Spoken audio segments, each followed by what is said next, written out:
Hello, and welcome back to the channel. And for those of you that are new here, my name is Courtney Jones. I'm a chartered accountant, and in today's episode, what we're going to be doing is running through how I performed against my savings plan for the first quarter of 2025. So, let's go. So to start with, a bit of background. For those of you that have been subscribed since December, you'll remember that we built this planning sheet. So what I'm going to do is, first, I'm going to have to update this. A lot has changed since we built this at the start of 2025. So I'm going to update my income, my estimated savings and predicted savings, because obviously that will now be out of date if you've watched a previous video of my new salary. And then what I'm going to do is update bits like the net worth tracker, the wish list, and then we can dive in and see how I've performed over the first 3 months. I've had some comments recently that some of you don't necessarily like the sped up Excel creation and filling in the details. Some of you really love this. So I'm trying to find a happy balance and a happy medium. All of your feedback, of course, is really useful to try and find this good balance. I think for this episode, I'm going to continue in the same vein and have a sped up version of me filling it out so you guys can see exactly what I'm typing in. But what I will do is I will either drop a timestamp in now as to when that section of the video finishes, so you can fast forward to the bit where we start talking over it.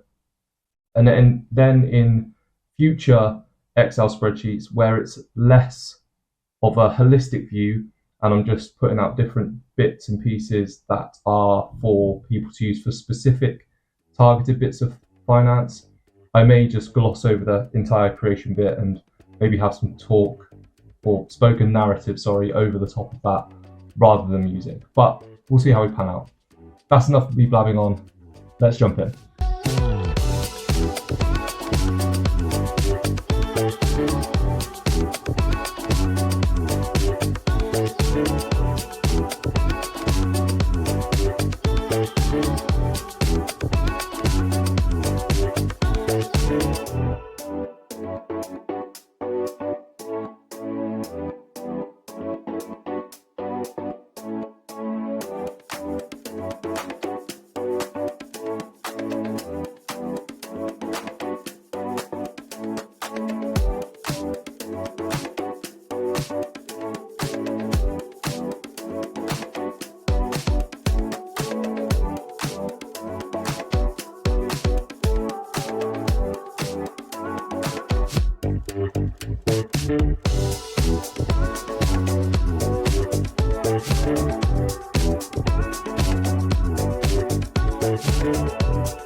Okay, so that's that done. Sorry, that took a bit longer than I thought because I didn't realise, let me just hide this, there was a couple of bits in there that I didn't fully have on my phone, so I just quickly flick back through and see where they were. So now that we've got the spreadsheet updated, this is how I performed. This is my actual savings number. So the 14412 is what I have across all my various accounts. I'm not, for the purpose of this video, going to detail exactly which ones I've got, because I've got Trading 212 ISA, Stocks and Shares ISA, bank accounts, XYZ. So that's just the total bucket of all of those savings in liquid cash that I have available to me right now. So jumping back slightly, for those of you that saw my previous video or one of my previous videos, you'll know that my income rather fortunately has gone up, which is great. I got a promotion at the start of the year, so that's now a gross income of 6,000. Won't go through all the detail. It nets down to this £3,731 per month that I get into my bank account. My mortgage has stayed the same. I won't go through all of the ones that have stayed the same. You can see this for yourself. The bits that have changed, so for the last 3 months, I've upped my overpayment to £300 per month. I'm desperately trying to stick to that. I think that the moment I get paid, I just basically fire it straight off against my mortgage, just so it's out, it's gone, I can't undo it. And well, you can if you want to, but I kind of like to just have that sent out there. Council tax, that's now £170. It will be £170 for 10 months, and then you get like the 2-month break. But I've just put it in at 170. Can't see the value in figuring out exactly what the difference is for the 2 months that I've had a break between. Mobile down to £20 for those of you who see my budget video for the 72k. You'll be super pleased with that. And then subscriptions, I've added on Disney Plus onto my Amazon Prime, so that's now increased by $17.98. So effectively negates my savings on the mobile phone plan. So yes, doing very well there. Variable costs, I've kind of just left these the same. I haven't really tracked them too terribly much because at the bottom line, this is kind of what the net position is that I save. So that probably fluctuates between food, fuel, and energy, around about that a month. Which leaves me with a net saving of, or potential saving of $17.50 effectively per month. I take out $2.50 for fun, and that's just going out for meals and things like that. What I could do is add all of it into savings and then deduct it from this treats just to really deep dive into what I'm spending my money on. But I don't like to be overly restrictive and monitor absolutely every penny. If I'm going to go out and enjoy myself with friends, I'd just rather go and do it, to be fair. And then at the top, I've updated the net worth tracker. So the net worth tracker follows on from my last video of my net worth. I'll put a link at the end of the video if you're interested in the detail behind that. But this is effectively now, as of this month, my net worth, because I've taken off one more mortgage payment from my liability. That will obviously increase with the daily interest charge, but as of now, that's roughly where it is. And we're here in Europe right now, which is fantastic. The land and the building that's currently up isn't a finished building, but it's been valued at about £100,000, 100,000 euros. So I'll just put it in as pounds to euros is the same, roughly. Probably could change that, but and in fact, what I could do is almost do like put it like 42. I don't know the exact conversion rate right now, but so my estimated net worth is about 249 with the savings included. And then over here, the wish list, I've removed the motorcycle. So I'll release another video on this actually. I had quite a very lucky malfunction / accident on my bike in the last couple of weeks. Really shook me up a bit, so I'm kind of off biking a little bit, to be fair. I need to figure out if I can repair the bike or not. Won't go into detail on it, I'll save that for another video, but I'm not going to be looking at buying another bike this year basically if that one doesn't get fixed. So no point in having it on the wish list. Europe and wedding are the two priorities for this year. So with that, having a look down at the income, so £1,500 is what I'm targeting now as my new benchmark savings amount each month. And I did actually manage to put that into my savings account. I also in January got a small bonus. I got a £500 bonus from work, which is great.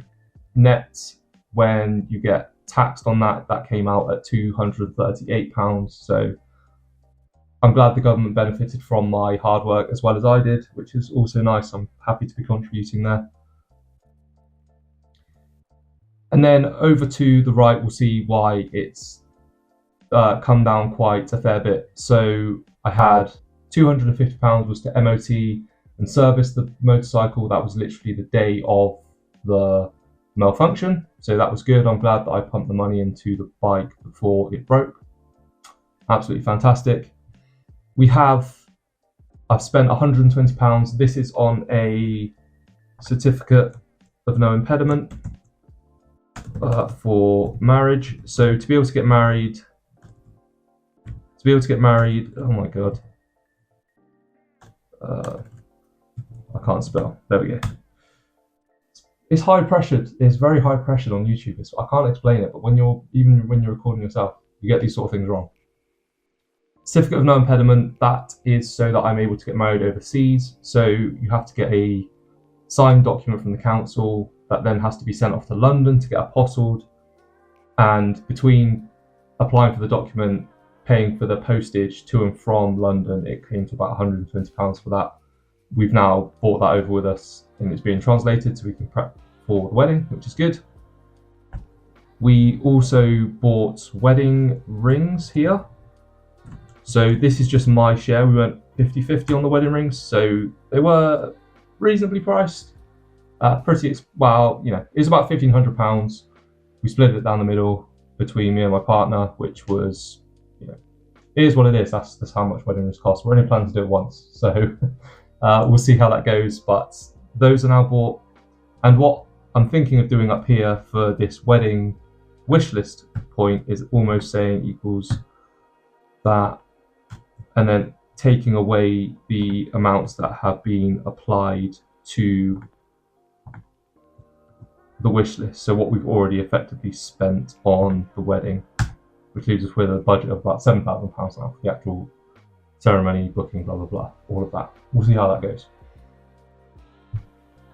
Further expense here, so £440, we bought a new sofa.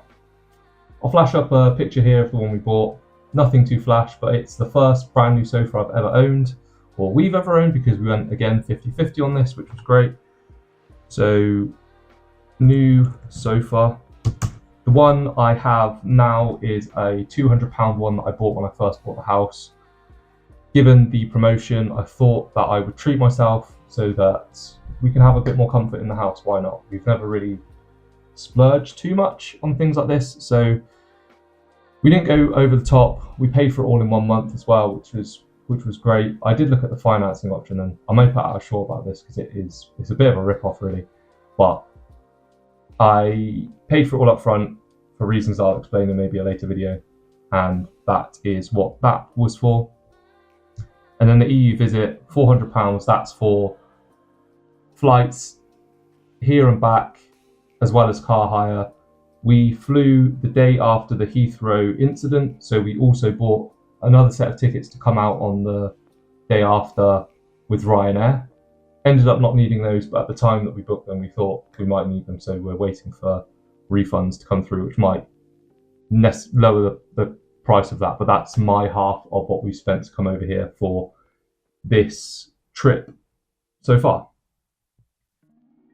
And that really is all there is to say. That's my quarterly check-in. I've managed to save in total £2,798 out of a potential saving of £4,738. So not horrendous.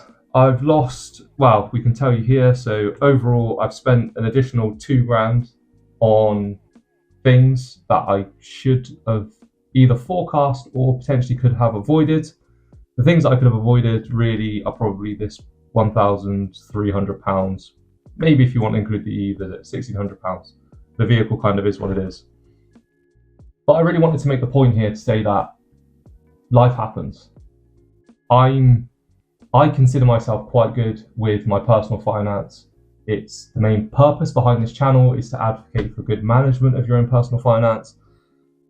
But what I don't want to do on this channel is make people feel horrendous about not hitting their targets. Targets are there as a goal to hit, but you might not always hit them, and that's okay.